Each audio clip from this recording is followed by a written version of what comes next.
thank you in Jesus' name. Amen. I brought an extra set of notes. It says the form of Antichrist on the top. I've allowed myself to get pulled out of my notes, so I'm having to try to bring some more information in to establish my logic. The logic that I'm trying to establish is the subject of the daily. So I want to put a couple more things in place on the daily. Then look at these notes that I brought today, and then try to get started into the notes for Thursday. We'll see. Okay. The word daily is Hebrew tamid. Everyone followed me up here? Means continual. Okay. It's 101 times in the Bible. I could be off on that. This is off the top of my head. Maybe it's 103. I think it's 101 times.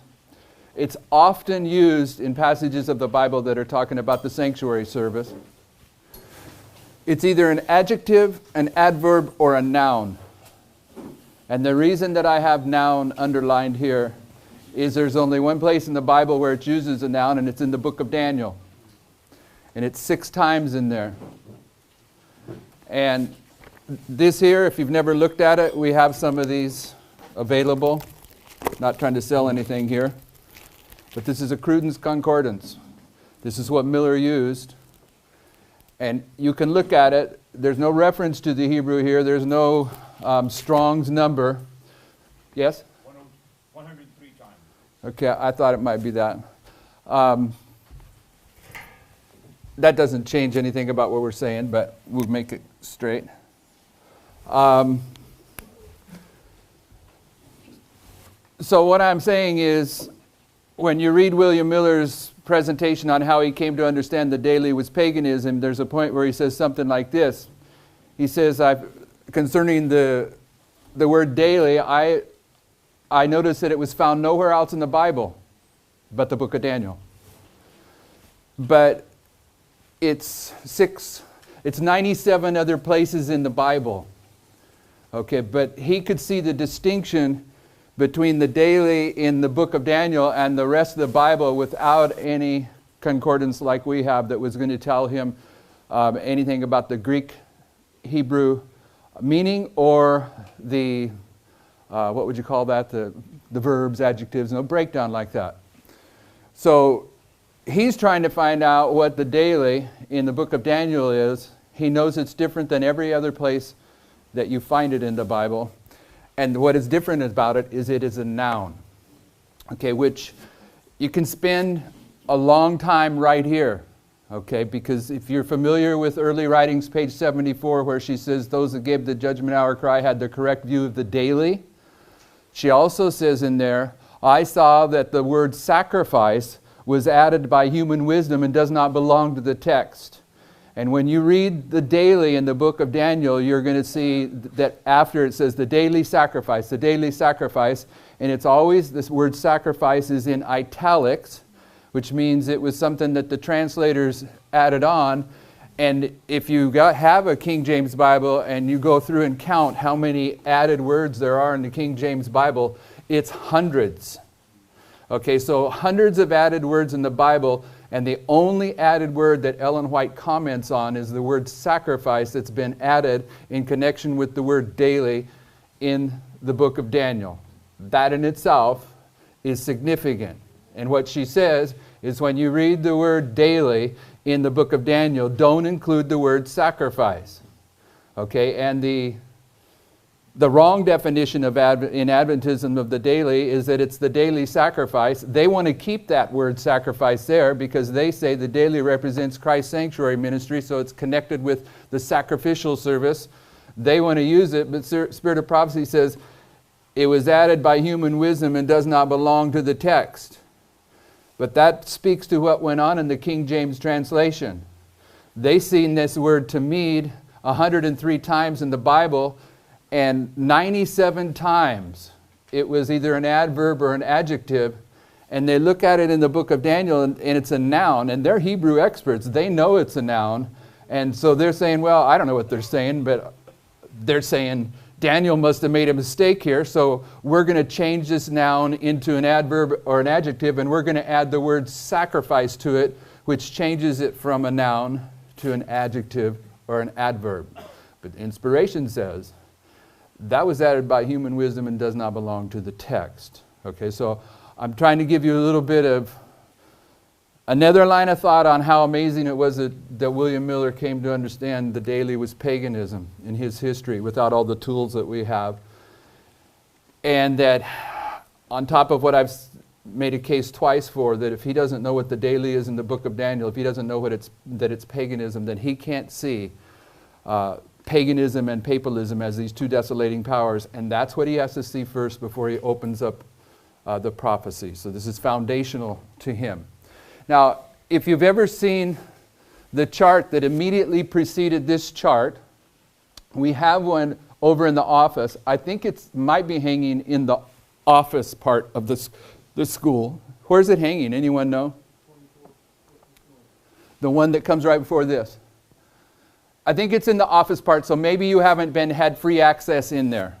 But what you need to take a look at, if you've never seen the chart that was produced just before this, is that when they're dealing with the daily, they have a little artwork much better than this, okay?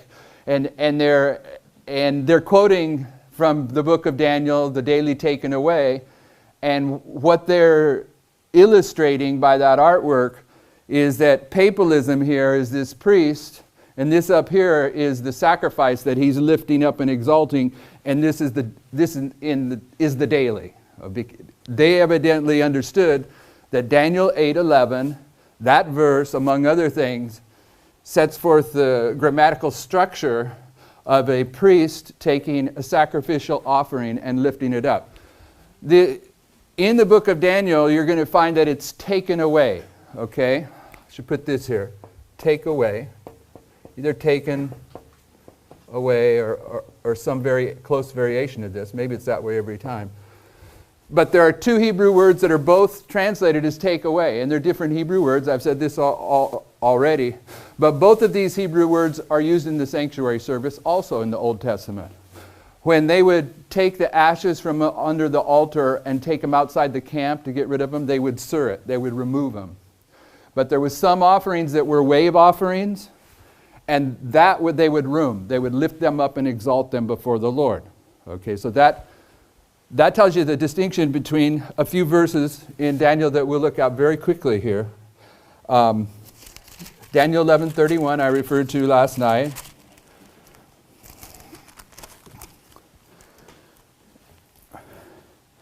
An arm shall stand on his part. This is the kings of Europe standing up for the papacy. His part is the papacy. The arms are the kings of Europe, and they're going to do four things. The first thing they're going to do is stand up for the papacy. An arm shall stand on his part, and they, the kings of Europe, shall pollute the sanctuary of strength. As Tyler said this morning, you can show from the book of Daniel that the sanctuary of strength for Rome was the city of Rome. And Uriah Smith will tell you that in the warfare that takes place in the history that's represented by verse 31, the city of Rome is going to get attacked over and over again. It's going to be polluted, okay, from these arms of these kings. So they're going to stand up, they're going to bring warfare against the city of Rome, or warfare is going to be brought against the city of Rome, and it's going to get wiped out. And shall take away the daily sacrifice. This word that's translated take away here is sur, it means remove. And they shall place the abomination that maketh desolate. And the abomination of desolate that maketh desolate is the papacy. They place it upon the throne of the earth in 538, right here.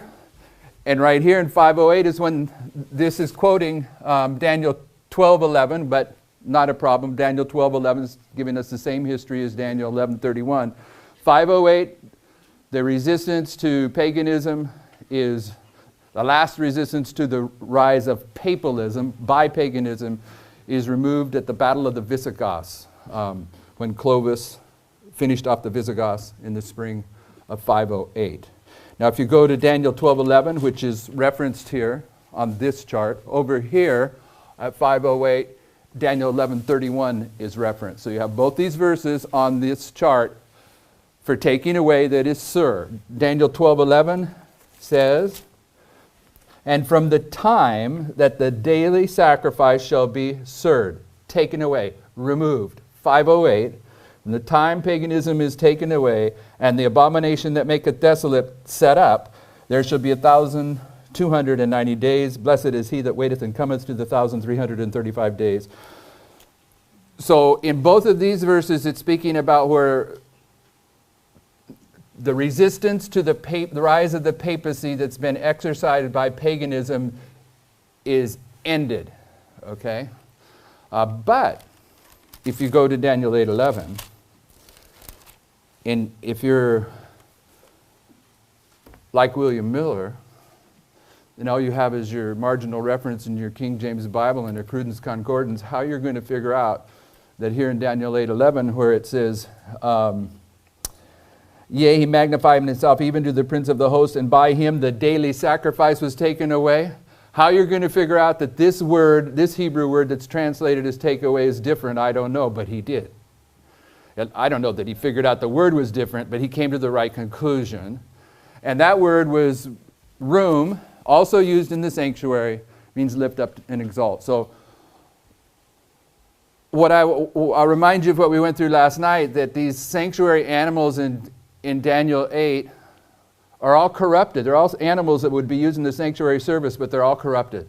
Even when you get to the horn that represents pagan and papal Rome, it's corrupted because it's both a boy and a girl. Okay, it goes boy, girl, boy, girl.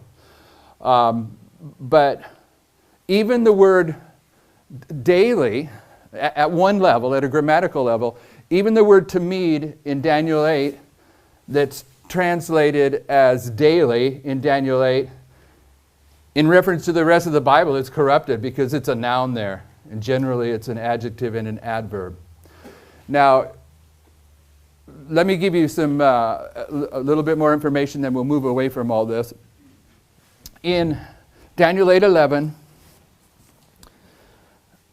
it says, yea, he, pagan Rome. And without really getting into some kind of extra special concordance, you won't be able to see that the little horn that comes into this story in verses 9, 10, 11, and 12 goes from masculine to feminine to masculine to feminine. But once you get into the original Hebrew and you figure that out, you'll see it, you'll know it's there. But you can see it even at the English if you know what to look for. Okay? So I'll show you what to look for. What I'm telling you is that verses 9, 10, 11, and 12 are all talking about the subject of the little horn, and the pioneers taught that the little horn represented both phases of Rome, pagan and papal Rome. That was their understanding of Daniel 8, verse 9. And you can see the two phases if you can see the masculine and feminine. And in verse 9, it's masculine. It says, and out of one of them came forth the little horn, and if you get into the Hebrew there, you can see that this little horn there is masculine, all right? But it's the little horn all the way through these 4 verses. And which waxed exceeding great towards the south and towards the east and towards the pleasant land.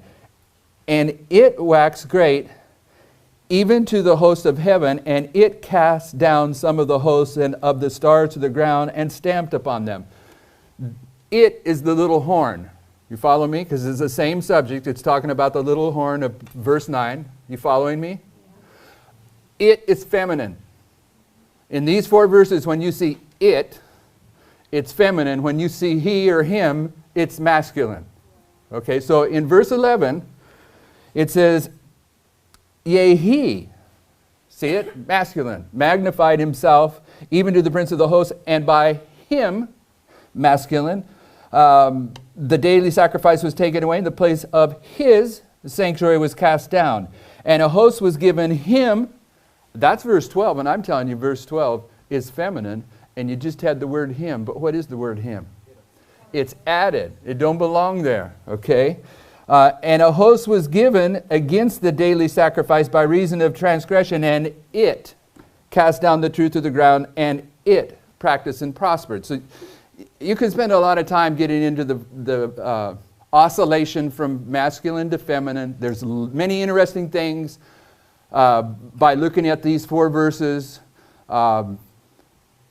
One verse is going to tell you how pagan Rome conquers the world. Another verse is going to tell you how pagan Rome exalts himself to heaven. So it goes horizontally and vertically. And then when it's dealing with the papacy, it's the same thing. One verse is going to tell you how the papacy takes control of the world vertically. The other, how it exalts itself to heaven horizontally. I got it backwards. Horizontal, vertical, okay. But there's those kind of things that are very interesting in this verse. It has nothing to do with what we need to know for this subject. But I'm just telling you, it's a very profound passage of Scripture. And why wouldn't it be? Daniel 8:14 is the central pillar of Adventism. So we're dealing with the primary chapter in God's Word for Seventh-day Adventists. And that verse that we've been told is the central pillar of Adventism is Daniel 8:14. And what does that verse say? Unto 2300 days, then shall the sanctuary. See, that verse is about the sanctuary.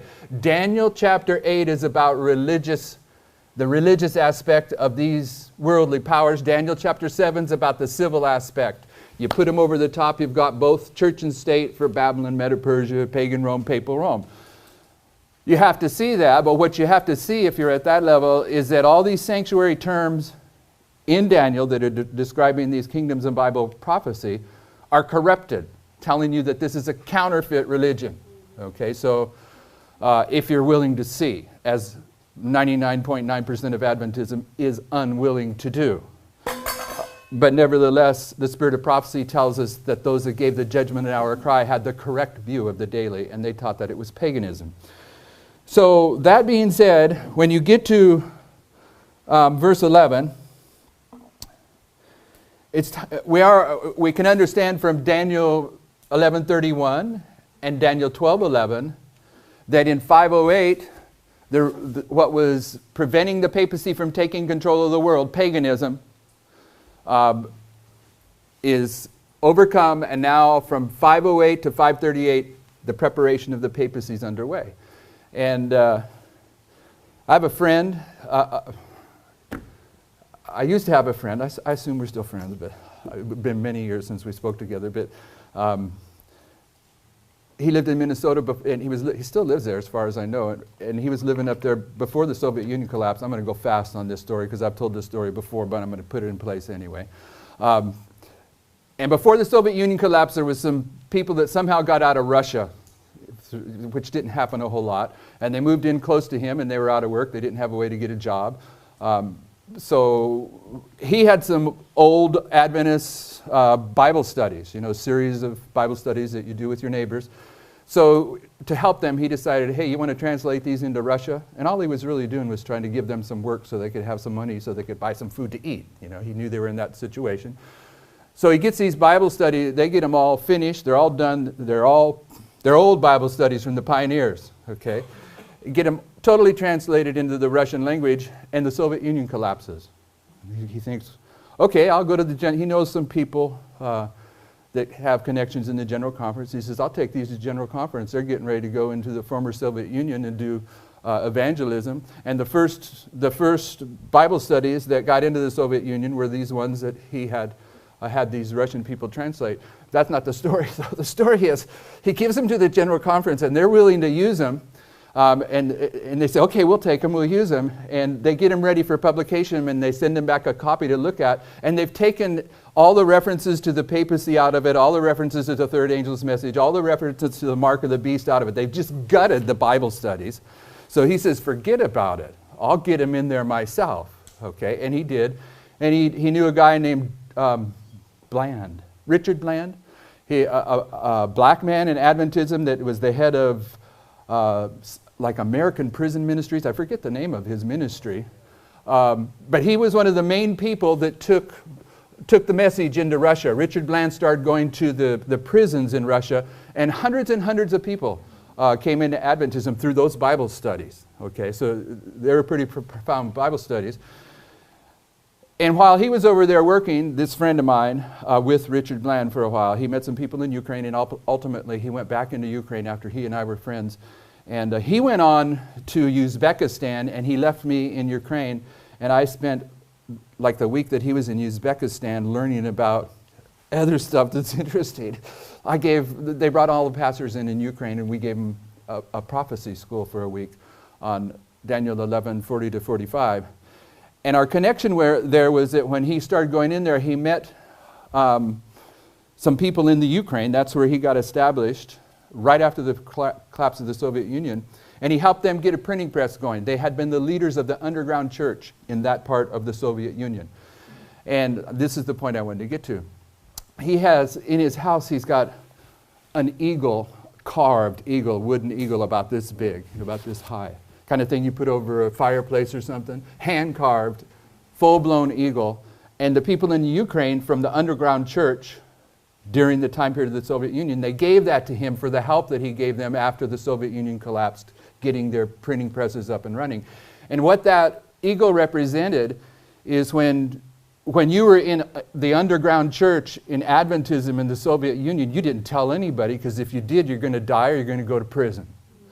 So the way that you identified that you were underground Seventh-day Adventists is you carved an eagle and you put it on a wall in your house, so if someone come in and they seen that eagle, they could know who and what you were without even saying a word. Okay. So their thank you to him was that eagle.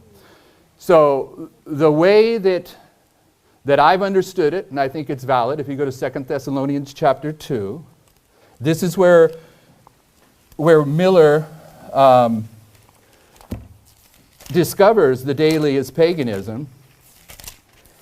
And I don't think we can understand it. Maybe in a couple years we'll be better able to understand it.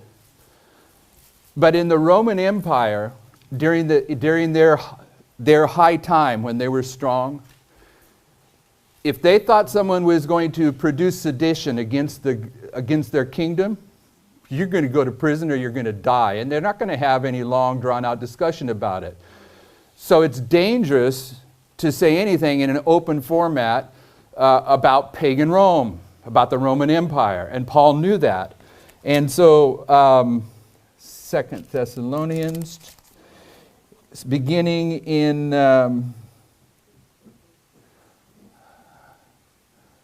verse 3. I'll explain the reason I gave you that little overview in a couple verses. Let no man deceive you by any means, for that day shall not come except there come a falling away first, that that man of sin be revealed, the son of perdition. Now Paul's been to Thessalonica, and now he's writing them his second letter, and he's starting to tell about the papacy and its relationship to pagan Rome. The man of sin be revealed, the son of perdition, who opposeth and exalteth himself above all that is called God or that is worshipped, so that he, as God saith in the temple of God, showing himself that he is God. Now here's the point.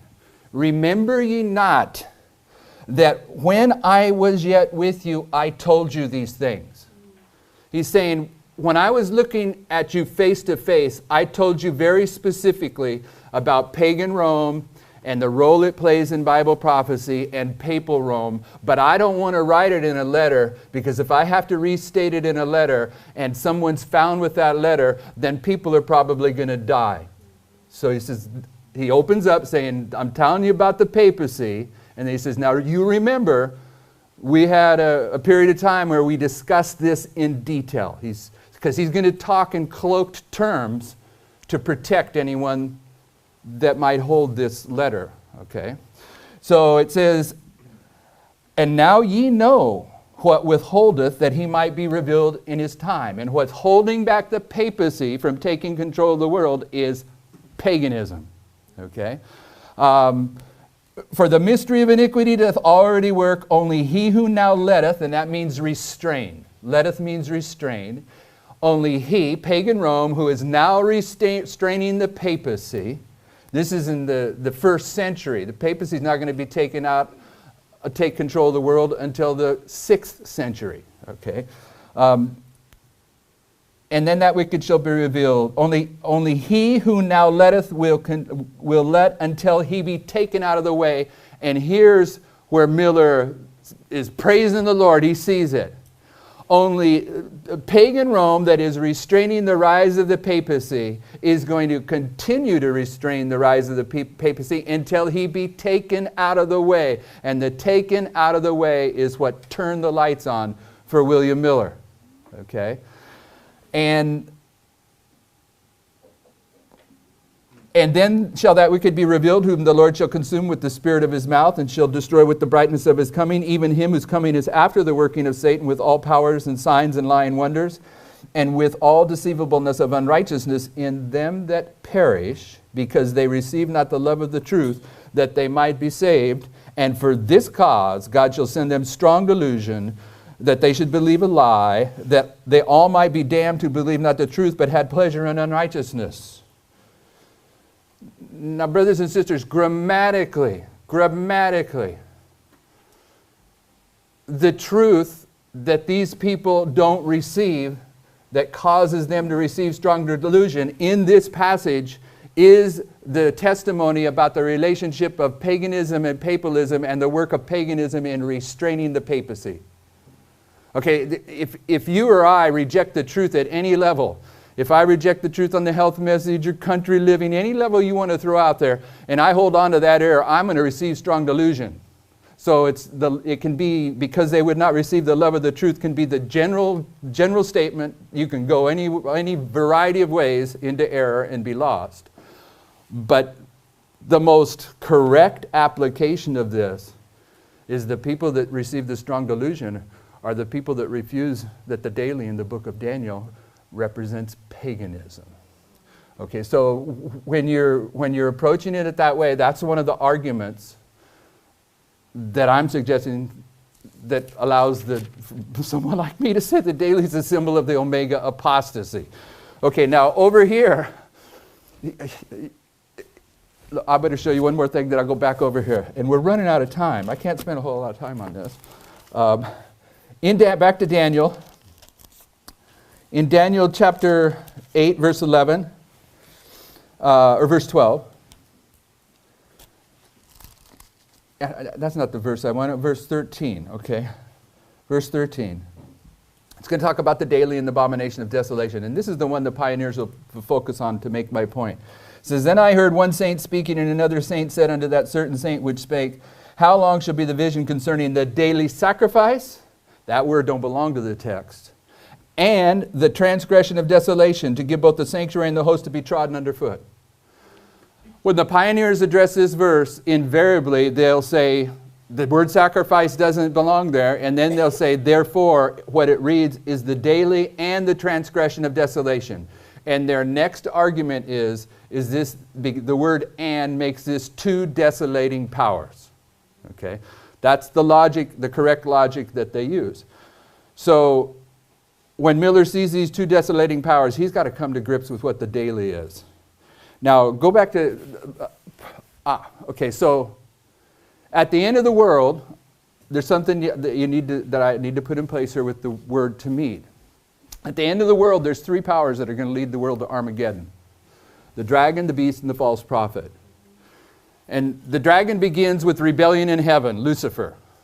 It's the same dragon all the way through. He uses different earthly political structures to accomplish his work on earth, but that work is always associated with the dragon, or Egypt, paganism, the 10 kings. It's symbolized in many ways, but it's always the dragon. And then in 538 you have this second power come in, the papacy. Okay, but the papacy doesn't come into history till 538. Paul says in his day in the first century, the mystery of iniquity doth already work, so the papacy is already starting, but it's placed, if you want to place in the first century, fine, but it's placed in history in 538. And then the false prophet, the third power that's going to lead the world to Armageddon, when does it come into history? 1798. Is that what you're going to go with? I would argue it comes in April 19th, 1844. Because first it's Protestant America. But when they reject the first angel's message on April 19th, they begin to fulfill their role as the false prophet of Bible prophecy, apostate Protestantism from this point on. But even if you're going to go with 1776, which is okay, it still comes into history long after the papacy comes into history, and the dragon comes into history with his rebellion in heaven. So when Daniel uses the noun to symbolize the dragon, the word he's using is continual. This is the rebellion that began in heaven, and it continually goes through history. It never stops. Whereas these two other powers, they have a point where they come into history, world history, long after world history is underway. So the word daily, the word continual as a noun, as a symbol of paganism, and paganism is the dragon power, it's the perfect word for it. You would not believe all the arguments you'd get along that line, but it is. So I said something last night, I want to remind you of it again. Upon the testimony of two or three, a thing is established. And in Daniel 8, the ram became great. That word is gadol, means self-exaltating. And in verse 8, the he-goat becomes very great. And in verse 10, the papal little horn waxed great. And in verse 9, the pagan little horn waxed exceedingly great. So you have four witnesses that these kingdoms of Bible prophecy are illustrating an escalating exaltation that gets greater and greater and greater as you go through history. Okay? And we need to see that as part of the daily, this self-exaltation, if we're going to really wrap our mind around why the daily is part of the Omega. Because the Omega has been represented by the various alphas, apostasies in history. The alpha apostasy in heaven with Lucifer. Was there any self-exaltation associated with that? The alpha apostasy for mankind in the Garden of Eden, the alpha apostasy with Gnosticism in the beginning of the Christian church, the alpha apostasy with John Harvey Kellogg, all these alpha apostasies have something to say about the Omega apostasy in our day and age, but one of them you can get from Daniel 8 is this escalating exaltation as it goes through. And the exaltation that the daily symbolizes is this continual satanic exaltation. So in Daniel chapter 8, you have the true sanctuary service, Daniel 8:14. You've got lots of stuff. You've got Palmoni, you've got the 2520s. But you've got the history of the kingdoms of Bible prophecy with their religious manifestation. And when you get to Daniel 8:11, and I really have not done it justice on setting this up for you. Once you come to grips with the flow of these verses and what they represent, in verse 11 it's saying that paganism, it magnified itself. It lifted itself up against Christ when it was willing to try to kill him when he was a baby and when it participated in his crucifixion. Okay? It magnified itself to the Prince of the Host, to Christ. And I said this last night, but I'm not sure that it sunk in, but I really meant it. I meant for you to get this if you don't know that. Okay? One of the, we don't, I know that some people protest this, but I'm going to stick with it. We don't call it pagan Babylon. We don't call it pagan Medo-Persia. We don't call it pagan Greece. We call it pagan Rome. Because of all the powers in history, the power that exalted paganism above all of them was pagan Rome. And the symbol of how they did it was in the Pantheon temple. As I said, when they took over a country, they would bring that country's religion and priest into this temple in the city of Rome and give them their own little place to continue to practice their form of religious worship. Pantheon means temple of the god, but here's my point. We haven't got time for this, but it would be nice to have time for this, because I'm saying that this history here with the daily is representing the Omega apostasy, and the Alpha apostasy in the time of John Harvey Kellogg. The religion was pantheism. Do you think you can separate the religion of pantheism from the Pantheon temple? The Pantheon temple is right here in verse 11. And it has the same root word, pantheism and pantheon, as does the word paneum, which is a battle just ahead of us. Okay? And just the word pan opens up so many lines of truth that it's amazing. But one of those lines of truth is this satanic temple that was in the city of Rome called the Pantheon temple, the temple of the gods. And you can't separate that temple from the religion of pantheism that was introduced by Kellogg in the Alpha apostasy time period. So you can see a little bit of the connection with Daniel 8:11 to the Omega right there, can't you? Okay, so pagan Rome is going to magnify himself to the Prince of the Host, to Christ, and by him, the religion of paganism. We're sticking with the pioneer understanding. The religion of paganism is going to be taken away, but this takeaway is Rome. Pagan Rome lifts up and exalts the religion of paganism. That's why we call it pagan Rome. It's one of its characteristics. In this place, in this verse, it's not talking about removing paganism from, it's so that the papacy can rise to the world. It's talking about paganism going to the next level of exaltation. Okay, because in this verse, paganism, the daily, it's going to be an offering. From 508 to 538, it's going to be slain. It's been now taken away as the force that's preventing the rise of the papacy. And the papacy, the counterfeit high priest, the Antichrist, the one that stands in the place of Christ, it's the next power on the scene. And in this verse, you can read into it, because of all the sanctuary terminology in Daniel 8, that the papacy here, sorry about the artwork, is going to take this offering and lift it up and exalt it. And it says the place of his sanctuary, that's pagan Rome, was cast down. And it doesn't say his sanctuary was cast down. It says the place of his sanctuary. And that sanctuary is in Rome. And I've done this before. I've had people, I'm not going to do it now, had people time me how long it takes for me, or anyone, I could do it anyone, to read verses 11, 12, 13, and 14. And we could do it. Somebody get a stopwatch. It just doesn't take a minute to read those 4 verses, especially if I'm trying to make a point and I want to read them fast, okay? But my point is that if you're an Adventist theologian, you will argue that this sanctuary in verse 11 is God's sanctuary. Okay? And my argument is that in verse 13 and verse 14, you're going to see the word sanctuary. Look at it with me if you would. Verse 13 says, to give both the sanctuary and the host to be trodden underfoot. That's the last part of verse 13. And in verse 14, it says, unto 2300 days, then shall this sanctuary be cleansed. So in verse 11, you got the word sanctuary. Verse 13 and 14 also has the word sanctuary, but in verses 13 and 14, it's the Hebrew word kodesh. I'm probably spelling that wrong. I don't think I'm supposed to put a U with that Q. But this word is verse 13 and 14. And this word's translated as sanctuary in verse 13 and 14. And this word can only represent God's sanctuary, period. But this word, mikdash, it can represent God's sanctuary or a pagan sanctuary. It's the generic term for sanctuary.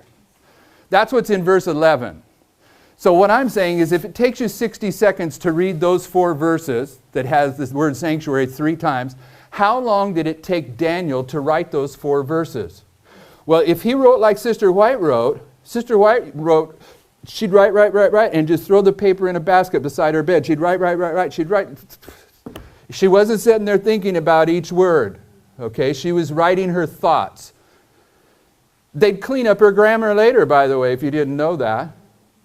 So we don't have any reason to think that Daniel spent 2 hours on each word. He just wrote them in 60 seconds. So why would we assume that Daniel made a mistake in verse 11? If he wanted that to be God's sanctuary, he would have used the word kodesh, but he didn't.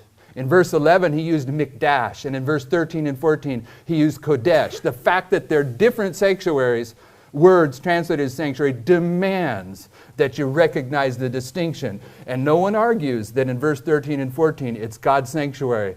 So verse 11, it cannot be God's sanctuary. And if it were to be God's sanctuary, then you have to find another verse that shows how the papacy cast heaven down. Because the verse says, the place of his sanctuary was cast down. and you need 2 witnesses to establish something. Can't be. This is the Pantheon Temple in the city of Rome that was cast down by Constantine when he moved the capital city from the city of Rome to Constantinople in the year 330. And Revelation 13:2 says that the dragon gave him his power, his seat, and his great authority. He gave him his seat in the year 330. Pagan Rome moved out of the city of Rome and left the city of Rome to the papacy. In Daniel 11:24, he's going to forecast his devices even for a time from Rome. So this time is marking from 31 BC at the Battle of Actium until 330. What I'm saying is you have witnesses other than Daniel 11 that describe the casting down of the city of Rome. It's a subject of prophecy. And that's how the pioneers understood this verse. What I want you to see in this verse is that you have a transition here from a religion, paganism, to papalism. And because this chapter is structured with these sanctuary terms, woven into this verse is this counterfeit offering that's going on. Okay, now you got to remember, if we're going to apply this down in our history, what the thing to remember is that you have a apostate or an unholy religion, paganism, the daily, that's giving way to another apostate religion, papalism.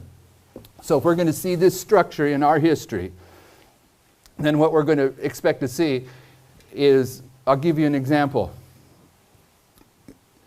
And you were there this morning, and I'll give you the example, then we got to move on. Because that clock goes really fast, all right? Brother Tyler was in verse 30 of Daniel 11 this morning. And if you go there, I'm going to take the last part of verse 30, and Uriah Smith will tell you on Thoughts on Daniel and Revelation that this is the transition. Daniel 11, verse 30 and 31, this is the transition from pagan to papal Rome. Up to verse 30, the subject has been pagan Rome. But this is the pagan Rome is now giving way in the narrative to papal Rome in verse 31. And it says, and I'm just cutting into the last part of verse 30, and have intelligence with them that forsake the holy covenant.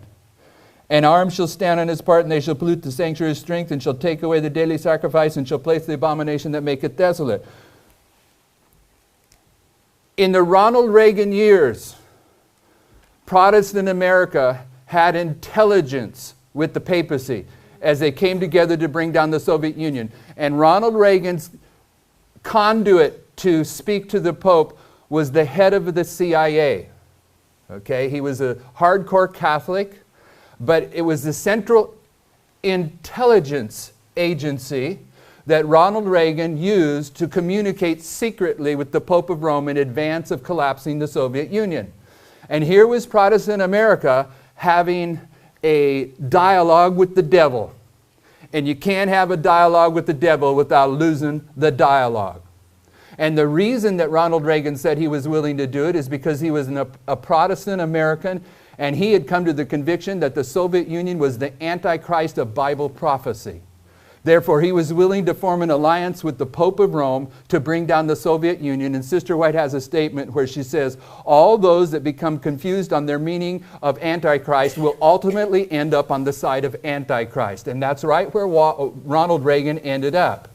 So the last part of verse 30 is talking about the United States, okay, which is a religious power as well, called Protestantism, that's coming to its very end, just like paganism came to its very end. And pagan Rome was the power that placed the papacy on the throne of the earth in 538, and the United States is the power that's going to place the papacy on the throne of the earth at the end of the world. So this has a here and now application. In the Ronald Reagan years, they had intelligence with them that forsook the Holy Covenant, and they forsook the Holy Covenant back in the time of Pergamus, where Constantine introduced idolatry into the Christian church, and there was a falling away that prepares the way for the man of sin to be placed on the throne of the earth.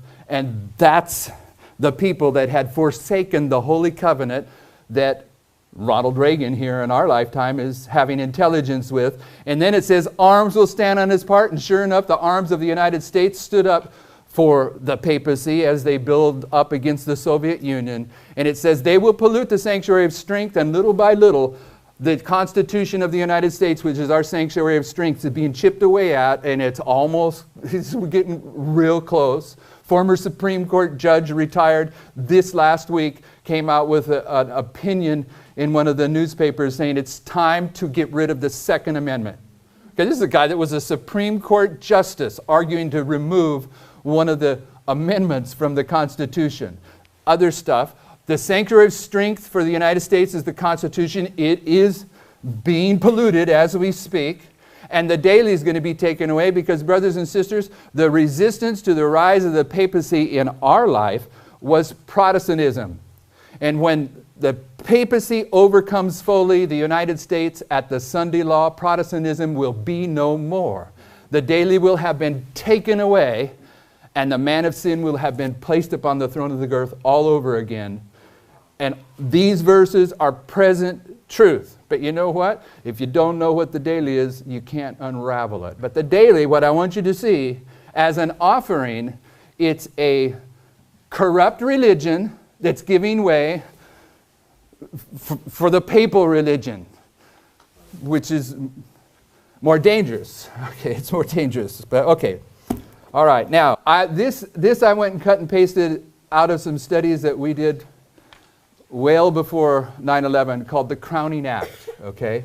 And I want to show you some things from this study. The Crowning Act being an expression that Sister White uses when Satan personates Christ. And when does Satan personate Christ? Immediately after the Sunday law. Okay, Sister White says so, and so does Revelation 13. Okay, so you got two witnesses, and you don't need, there's more than two witnesses. But you need to know that, because there's going to be a satanic manifestation such as that in each of these histories that we're dealing with, priests, Levites, and Nethinims. Okay, when you come to the Sunday law in the United States, then Satan's going to personate Christ. When you come to the midnight cry before the Sunday law in the United States, Satan's going to come as an angel of light. And when you come to the midnight and the persecution that takes place after midnight, he's going to come as the great medical missionary. Okay, so in each one of these histories, there's a specific satanic manifestation that escalates. The great medical missionary, angel of light, personating Christ. And there's just some things that we're not aware of. Sister White's very clear that he's going to be here in a visible form, governing the world.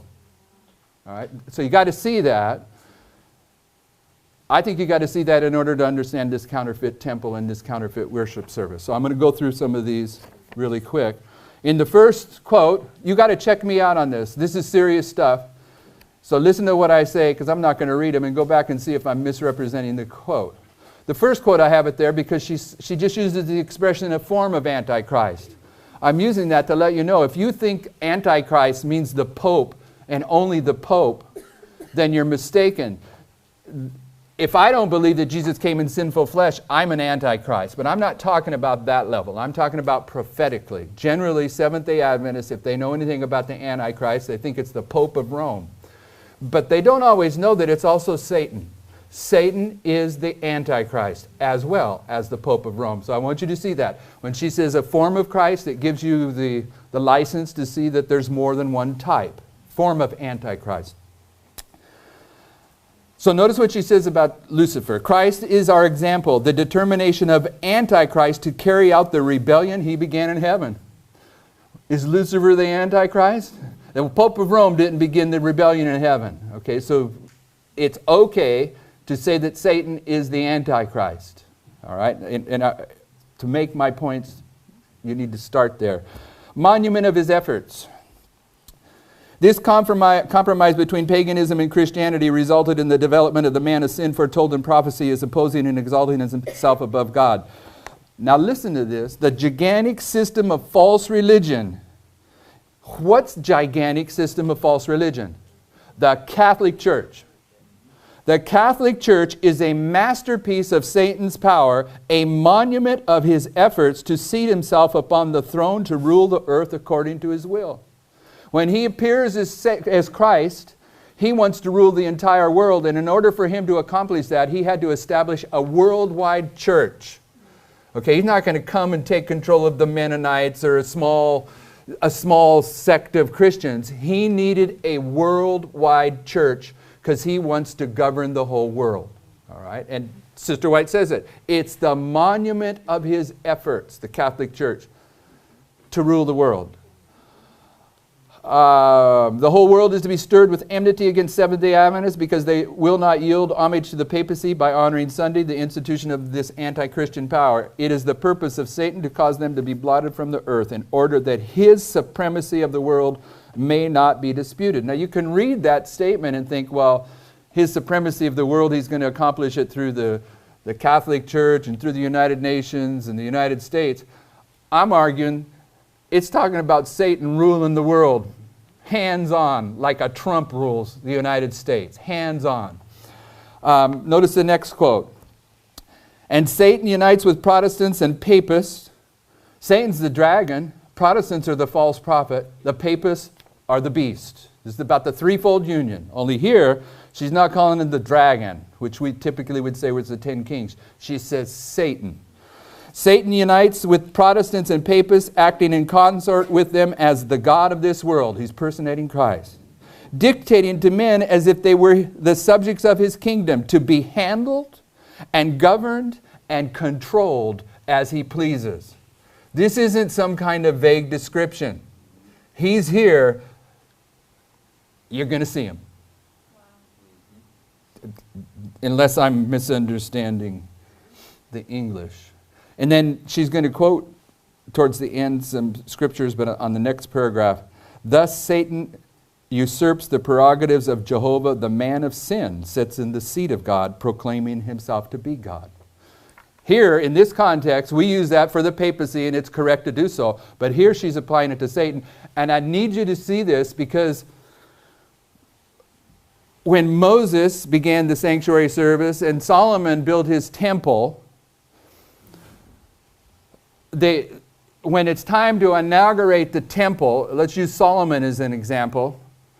First, the temple is filled with light and then smoke. So what I'm saying is when the temple gets inaugurated, there's a manifestation of power. And maybe, this is where I might be a little bit off, but I don't think so. But after that, they begin the offerings, and when they do that offering, fire comes down out of heaven. So I'm seeing two different manifestations of power as the sanctuary service begins. The one that is inaugurating the temple, and then the one that is putting the seal of approval upon the work of the priests. Okay, so I think we need to see that because we're now in the process of building a temple, and the priests are being purified, and all those ancient prophecies are speaking to this very time. But what I'm going to argue in the next day, this Sabbath, is that there's a counterfeit temple going up, and I want you to see that Satan sets in the temple of God, showing himself that he is God. All right? That's the logic that I'm hoping we can see. Got to see the genuine to understand the counterfeit. A vast, well-organized empire on the bottom of page 1. We're living in the time of the end. Thrones and churches have united to oppose God's purposes. The association of man with man, which God designed should be a means of strengthening goodness and happiness, is used as a means of strengthening evil and developing tendencies to rebellion. Men have assumed despotic power, and human laws have been put in the place of the law of God. It is the reign of Antichrist. God's law is set aside. The scriptures are exchanged for the traditions of men. Satan, not the Pope of Rome, Satan has become the ruler of this world. And in his hands, temptation becomes a science. He rules over a vast, well-organized empire. Sin has stimulated his followers into fearful activity. Men have combined to perpetuate evil. There's some people that think that using these quotes the way I do, that I'm kind of pushing Satan into an illustration that only belongs to the Pope. But I'm telling you, this is just basic English from a sister that, when did she quit school? It doesn't matter. All right. The next quote from Testimonies to Ministers is the one that we use for the 10 kings of Revelation, 17 kings, rulers, and governors that place upon themselves the brand of Antichrist and are represented as the dragon. Okay, but what I want you to see for the purposes of this study is if you go up to the previous bold-faced, top of page 2 in the first paragraph, he says, he urges that they should not be protected by ministering angels against the confederacy of evil. This expression, confederacy of evil, that Sister White uses, I'm going to give you a few, but not all, of the places where she's going to associate this with Isaiah chapter 8. Okay? Say ye not a confederacy to those who say a confederacy. Walk not in the way of this people. That confederacy of Isaiah 8 is what Sister White calls the evil confederacy. Okay, that's why I'm going to stand by what I said last night. Okay, I said that at the end of the world, Egypt is given to the papacy, and that it happens at 9/11, and then afterwards everyone says, hey, we've been teaching that at 9/11 the Egyptian horn of the United States is conquered because it's the first day of the first month, just as the Protestant horn of the United States was conquered in the first day of the first month in Millerite history. I agree with that 100%. The horn of the Protestants was conquered by the papacy on April 19th, 1844, as the Protestants began to fulfill their role as apostate Protestantism. And republicanism was conquered by the papacy on 9/11, the first day of the first month, and that was marked for us to see with the Patriot Act, where the rule of law changed from English law to Roman law, just like that. But that doesn't deny that symbols have more than one meaning. And I'm arguing that this confederacy of Isaiah 8 plugs into 9/11, and it's also identifying the evil confederacy coming together at 9/11 in advance of the Sunday law in the United States. And part of my reason for saying that is because David gets anointed 4 times.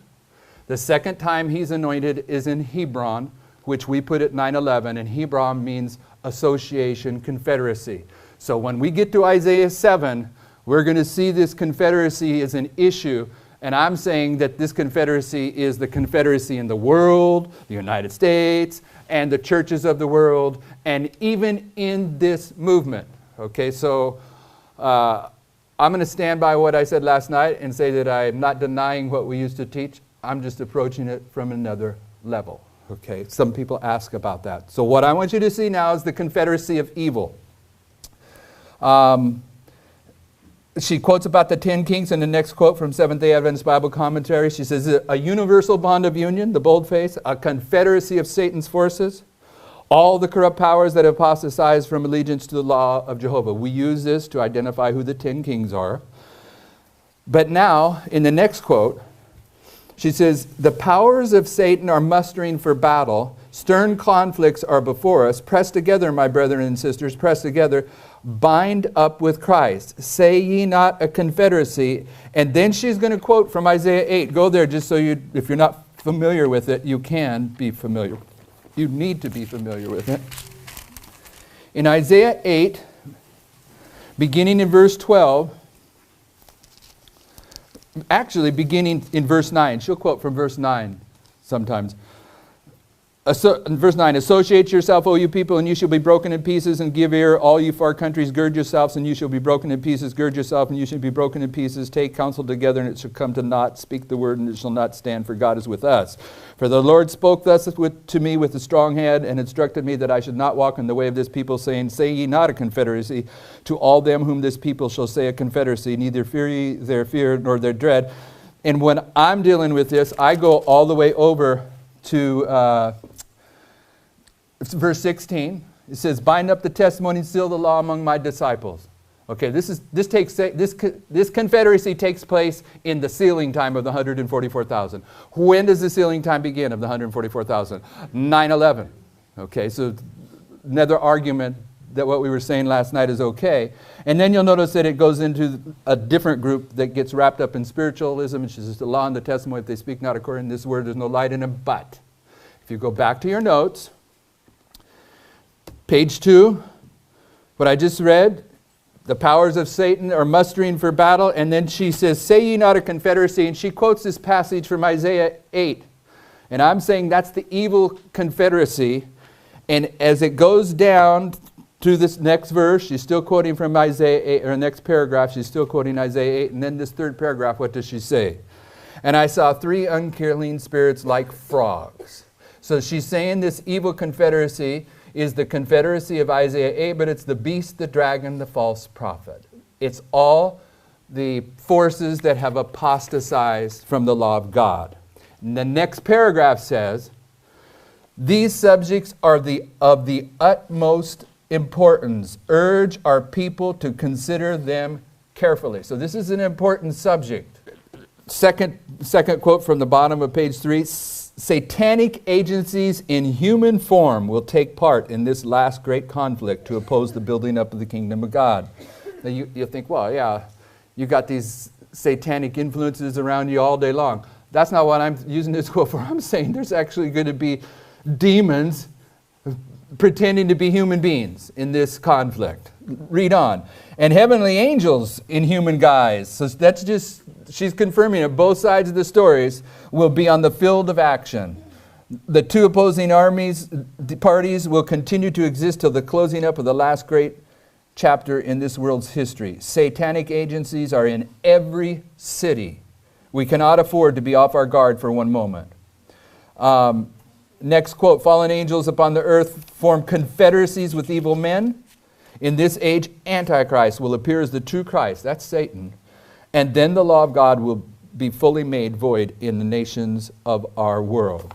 Okay, and to get our hearts and minds prepared for these sacred hours that are about here. And we thank you for a week of study in Jesus' name. Amen.